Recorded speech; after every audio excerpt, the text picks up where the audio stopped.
नमस्कार, स्वागत है आपका। आप देख रहे हैं प्राइम टीवी इंडिया। करते हैं बुलेटिन की शुरुआत कुछ खास खबरों के साथ। शिवसेना ने आरोप लगाया कि महाराष्ट्र में राष्ट्रपति शासन लगाने की पटकथा पहले ही लिख दी गई थी और उन्होंने राज्यपाल पर निशाना साधते हुए कहा कि उन्होंने अब पार्टियों को सरकार बनाने के लिए 6 महीने का समय दे दिया है। पार्टी ने ये भी कहा है कि राज्य के पूर्व मुख्यमंत्री देवेंद्र फडणवीस राष्ट्रपति शासन लगाए जाने पर मगरमच्छ के आंसू बहा रहे हैं, क्योंकि सत्ता अब भी परोक्ष रूप से भाजपा के हाथ में ही है।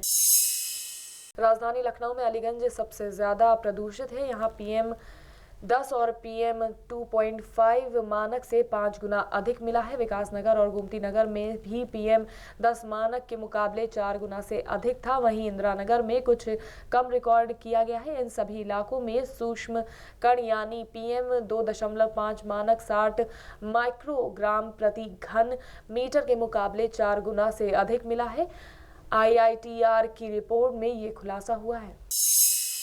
बागपत के बिनौली थाना क्षेत्र में 2 युवकों का वीडियो वायरल हुआ है। दोनों युवक हाथ में हथियार लिए हुए हैं। इसमें एक युवक पिस्टल लिए नजर आ रहा है, बल्कि दूसरा युवक राइफल लिए हुए है। बता दें कि अभी हाल ही में 4 युवकों का वीडियो वायरल हुआ था जो छत पर खड़े होकर फायरिंग कर रहे थे। पुलिस ने एक युवक को गिरफ्तार कर लिया था, जबकि बाकी युवक अभी भी फरार है। फिलहाल इन 2 युवकों के वीडियो वायरल होने के बाद से ही पुलिस के कान खड़े हो गए हैं। पुलिस ने कहा है कि जल्द ही दोनों युवकों पर कार्रवाई की जाएगी। हमीरपुर में सरकारी स्कूल में ग्राम प्रधान ने अपने दबंगई के बल से भूसा बरपा दिया। जहां एक तरफ योगी सरकार बेहतर शिक्षा का हवाला देती है, तो वहीं दूसरी तरफ सरकारी स्कूलों का ऐसा हाल देखने को मिल रहा है। स्कूल के प्रधानाध्यापक का कहना है कि उन्हें भी नहीं पता है कि आखिर भूसा आया कहां से। मामला ब्लॉक सरीला के प्राथमिक विद्यालय पुरानी गांव का है। हमीरपुर के सरीला तहसील के भेड़ी जलालपुर गांव में प्रशासनिक लापरवाही के कारण लोग पानी के लिए तरस रहे हैं। जहां जल निगम की उदासीनता के कारण टंकी से नलों में पानी की सप्लाई रुकी हुई है। लोग बूंद बूंद के लिए आपस में लड़ रहे हैं। इस मामले में जब नगर निगम के अधिकारियों से बात की गई तो उन्होंने कहा कि उनके पास बजट नहीं है, इसलिए काम नहीं हो पा रहा है। जैसे ही बजट का पैसा आ जाएगा, पानी की समस्या का समाधान कर दिया जाएगा। यह है कि लगभग 1 साल से गांव में 100% में से गांव के बाहरी जो 10% लोग हैं उनको पानी मिल पा रहा है और गांव में 90% लोगों को पानी नहीं मिल रहा है।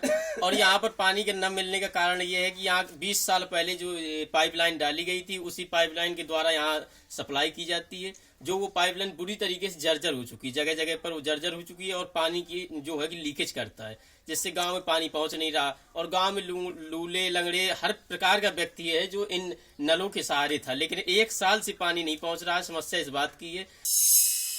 हापुड़ में एक बार फिर विद्युत विभाग की लापरवाही के चलते एक संविदा कर्मी की मौत हो गई। यहां बिना शटडाउन किए विद्युत कर्मी को लाइन ठीक करने के लिए भेज दिया गया और जैसे ही विद्युत कर्मी लाइन ठीक करने के लिए चढ़ा तो उसकी करंट लगने से मौत हो गई। हादसा देख बिजली विभाग के अधिकारी और कर्मचारी मौके से फरार हो गए।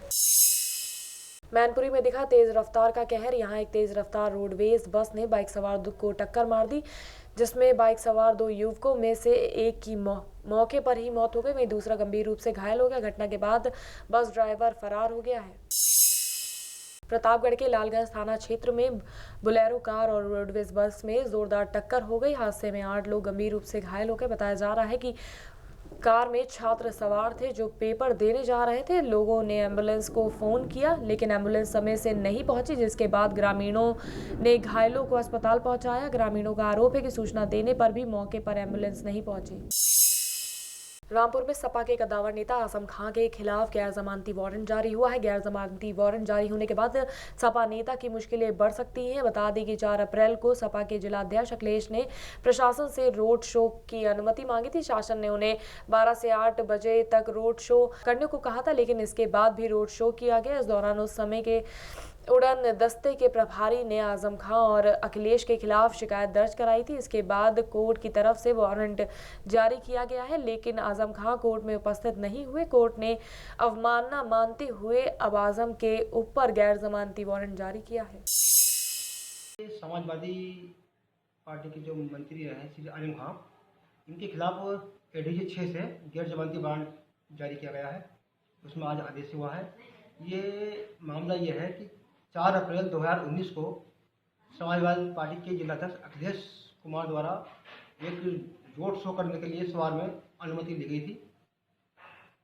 उसका समय दोपहर 12 बजे से रात्रि 8 बजे तक का था, लेकिन निर्धारित अवधि से ज़्यादा देर तक ये रोड शो किया गया। तो उस समय के वहाँ के उड़न दस्ते के प्रभारी हैं डॉक्टर पवन कुमार, उनके द्वारा ये एनसीआर दर्ज करवाया गई थाने में।